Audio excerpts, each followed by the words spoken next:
इस वीडियो में बात करूंगा न्यूरालिंक के बारे में। न्यूरालिंक क्या है और इस टेक्नोलॉजी का आगे आने वाले टाइम में काफ़ी ज़्यादा यूज किया जाएगा और इस टेक्नोलॉजी के फ़ायदे और नुकसान के बारे में बताना चाहता हूं। तो नमस्कार दोस्तों, मैं हूं अंबुज, आप देख रहे हैं गीकी अंबुज। तो stay tuned and let's start. तो दोस्तों, ये जो न्यूरालिंक है वो एलोन मस्क की कंपनी है। एलोन मस्क इसके सीईओ हैं। और दोस्तों, न्यूरालिंक क्या करता है कि जिनको भी पैरालिसिस से रिलेटेड प्रॉब्लम है या हियरिंग से रिलेटेड प्रॉब्लम है या ब्लाइंडनेस से रिलेटेड प्रॉब्लम है और भी बहुत सारे जो प्रॉब्लम है, डिजीजेज हैं, उसको आने वाले टाइम में क्योर करेगा। अब दोस्तों बात करना चाहता हूँ कि कैसे क्योर करेगा।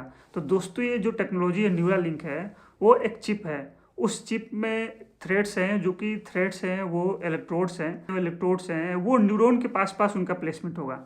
न्यूरॉन के पास इसलिए प्लेसमेंट होगा क्योंकि जो भी आपके अंदर थॉट्स जनरेट होता है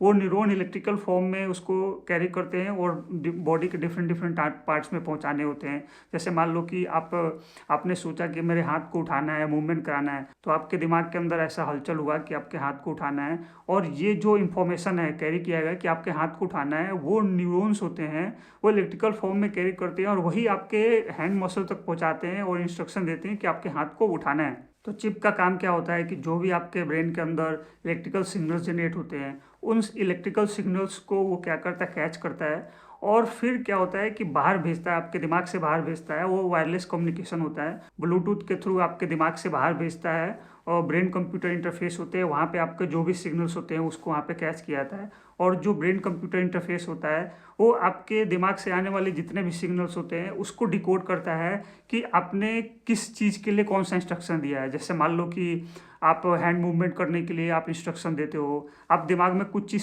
सोचते हो या आप क्या फील कर रहे हो, जैसे आप सॉफ्ट चीज़ फील कर रहे हो, हार्ड चीज़ फील कर रहे हो, ये सब चीज़ है जो आपके दिमाग के अंदर अलग अलग पार्ट्स में ये सारे सिग्नल जनरेट होते हैं और उन सारे जगहों से जो सिग्नल होता है उसको कैरी किया जाता है और बाहर भेजा जाता है। और जो ब्रेन कंप्यूटर इंटरफेस होता है वो इन सारे सिग्नल्स को पहचानता है कि आपने मतलब हैंड मूवमेंट के लिए कौन सा सिग्नल जनरेट करा है, आप चलने के लिए कौन सा सिग्नल जनरेट करे हो, जैसे आप हाथ उठाते हो उसके बाद ये जो रिस्ट है उसको मूवमेंट करने के लिए कौन सा सिग्नल जनरेट करा है। मतलब ये सारे सिग्नल जनरेट होते हैं तो उसको इस जो ब्रेन कंप्यूटर इंटरफेस होता है उसको ट्रेन किया जाता है और वो मतलब उसके अकॉर्डिंग काम करता है। उसको पता चल जाता है कि आप बोलने के लिए कौन सा सिग्नल जनरेट हुआ है, आप सोचने के लिए कौन सा सिग्नल जनरेट हुआ है, फील करने के लिए कौन सा सिग्नल जनरेट हुआ है। तो सब सिग्नल को वो आइडेंटिफाई करता है। अब दोस्तों बात करता हूँ कि पैरालिसिस के केस में इसका कैसे इस्तेमाल किया जा सकता है। तो सपोज करो कि किसी का एक हाथ से पैरालिसिस है। तो पैरालिसिस के केस में क्या होता है कि आपके ब्रेन के अंदर में सिग्नल्स जनरेट होते हैं और वो सिग्नल्स इंस्ट्रक्शन देते हैं कि आपके हैंड को मूवमेंट कराए, वो हैंड मूवमेंट कराए। अगर लेफ्ट हैंड में पैरालिसिस है तो लेफ्ट हैंड के मतलब मूवमेंट करने के लिए सिग्नल्स जनरेट होते हैं। लेकिन जो आपका लेफ्ट हैंड है वो इस एबल नहीं होता है कि वो रेक कर पाए। तो दोस्तों, जो प्रोस्थेटिक लिम्स होते हैं, जो आर्टिफिशियल हैंड्स होते हैं, उसका इस्तेमाल किया जाएगा। और जो भी आपके दिमाग के अंदर थॉट जनरेट होगा कि आपके हाथ को मूवमेंट कराना है, वो आपके ब्लूटूथ के थ्रू जाता है ब्रेन कंप्यूटर इंटरफेस पे। वहाँ पे वो आपका जो कंप्यूटर होता है वो मतलब कि जो सिस्टम होता है वो डिटेक्ट करता है कि आपने हैंड मूवमेंट करने के लिए जो सिग्नल्स होता है वो जनरेट किया है। और वहाँ से क्या होता है, आपके हैंड में जो भी प्रोस्थेटिक लिम्स होते हैं उसको वायरलेसली कनेक्ट किया जाता है बीसीआई से, ब्रेन कंप्यूटर इंटरफेस से। तो यहाँ तक पहुँचता है और उसके बाद से फिर वो सिग्नल मतलब कि जो जो बीसीआई सिस्टम होता है वो आपके हैंड को कंट्रोल करता है। आपके माइंड से जो सिग्नल गया होता है, आप जो अपने माइंड में सोचोगे कि हाथ को उठाना है, फिर अपने रिस्ट को घुमाना है आपको, तो उस तरीके से रिएक्ट करेगा।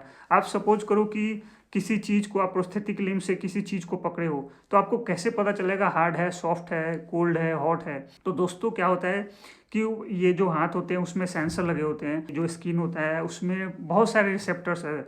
वो सब मतलब कि ये सेंसर्स टाइप का काम करते हैं कि जो आपने ऑब्जेक्ट को पकड़ा है, होल्ड करा है, वो सॉफ्ट है, हार्ड है, कोल्ड है, हॉट है। तो उसी तरीके से जो आप ऑब्जेक्ट पकड़ोगे प्रोस्थेटिक लिम्स के थ्रू, तो वो सेंसर डिटेक्ट करेंगे और वो मशीन के पास भेजते हैं, सिग्नल भेजेंगे और वो जो सिस्टम होता है ब्रेन कंप्यूटर इंटरफेस, वो आपके दिमाग के जो अंदर चिप होता है वहाँ तक भेजता है। उसके बाद क्या होता है कि जो इलेक्ट्रोड्स होते हैं, आप सपोज करो कि हैंड मतलब कि वो ऑब्जेक्ट हॉट है, जो बॉडी पार्ट हॉट के लिए सेंसिटिव है, मतलब कि हॉट या कोल्ड, मतलब कि ये डिटेक्ट करता है कि जो ऑब्जेक्ट है हॉट है, कोल्ड है।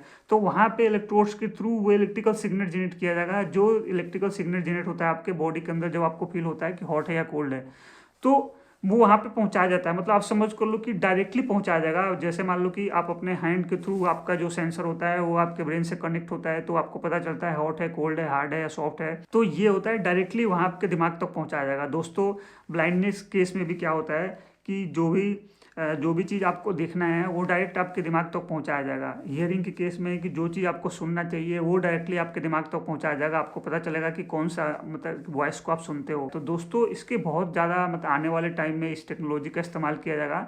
और दोस्तों ये टेक्नोलॉजी कोई नई नहीं है, बहुत पहले से इसका इस्तेमाल किया जा रहा है। लेकिन अभी इनफैक्ट जब इसमें एलोन मस्क एसोसिएट हो गए हैं तो इस टेक्नोलॉजी को एक नेक्स्ट लेवल तक जरूर ले जाएंगे।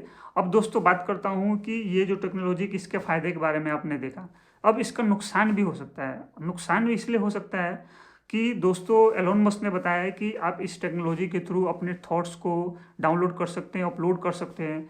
तो आप सोचो कि किसी चीज मतलब कि किसी को इस टेक्नोलॉजी के थ्रू मैनिपुलेट भी किया जा सकता है। जैसे मान लो कि आप उसके दिमाग के अंदर बुरे थॉट्स को जनरेट करा सकते हो, कुछ गलत काम करा सकते हो, अगर इस टेक्नोलॉजी को हैक कर दिया जाए। दोस्तों अभी तो इस टेक्नोलॉजी से रिलेटेड जो भी मतलब कि इंटरनेशनल रूल्स हैं वो अभी है नहीं, लेकिन जैसे जैसे टेक्नोलॉजी अपग्रेड होगा वैसे वैसे इसके लिए रूल्स बनाए जाएंगे कि इस टेक्नोलॉजी का हो सकता है कि वही लोग इस्तेमाल करें जिनको ज़रूरत है। ह्यूमन बॉडी जो हेल्दी बॉडी है उसमें बिल्कुल इसको इम्प्लांट करने की ज़रूरत नहीं है। अब दोस्तों बात करता हूँ कि ये जो चिप है वो बॉडी के अंदर इम्प्लांट क्यों किया जाता है। आपने देखा होगा कि जो ईईजी मशीन्स होते हैं वो दिमाग के ऊपर रख के जो भी ब्रेन के थ्रू जो एक्टिविटी होता है वो कंट्रोल करते हैं। तो दोस्तों जो ईईजी होता है वो उसकी एक्यूरेसी उतनी ज़्यादा नहीं होती है जितनी एक्यूरेसी जो अंदर इम्प्लांट किया जाता है चिप। जो भी ब्रेन के अंदर सिग्नल जनरेट होते हैं वो जो अंदर चिप इम्प्लांट किया जाता है वो बहुत ज़्यादा एक्यूरेट मतलब कि उसकी एक्यूरेसी ज़्यादा होती है। दोस्तों आपने देखा होगा ईईजी के थ्रू के लोगों को देखा होगा कि कंप्यूटर के जो कर्सर होते हैं उसको मूवमेंट कराते हैं, मैसेज टाइप कर लेते हैं। लेकिन जब दिमाग के अंदर ये न्यूरल लिंक जो इम्प्लांट हो जाएगा तो आप इजीली जो कर्सर होता है उसको अच्छे से मूव करा पाओगे, जो मैसेज होता है टाइप करना होगा या जिसको सेंड करना होगा कर पाओगे। दोस्तों बता दूं कि अभी नॉर्मली जो कर्सर मूव कराना है, चाहे मैसेज टाइप करना है, किसी को सेंड करना है, ये नॉर्मल एप्लीकेशंस पे नहीं होगा। जो क्या होता है न्यूरल लिंक से रिलेटेड या ईईजी से रिलेटेड जो एप्लीकेशंस बनाए जाएंगे ब्रेन कंप्यूटर इंटरफेस के लिए, जो मतलब कि एप्लीकेशंस अलग से बनाने पड़ेंगे जो कि आपके ब्रेन से कंट्रोल होगा। तो दोस्तों उम्मीद करता हूँ कि आपको इस टेक्नोलॉजी के बारे में समझ में आया होगा। अगर ये वीडियो अच्छा लगा तो लाइक करें, शेयर करें और चैनल पे फर्स्ट टाइम आए तो सब्सक्राइब भी करें। Thanks for watching this and have a nice day.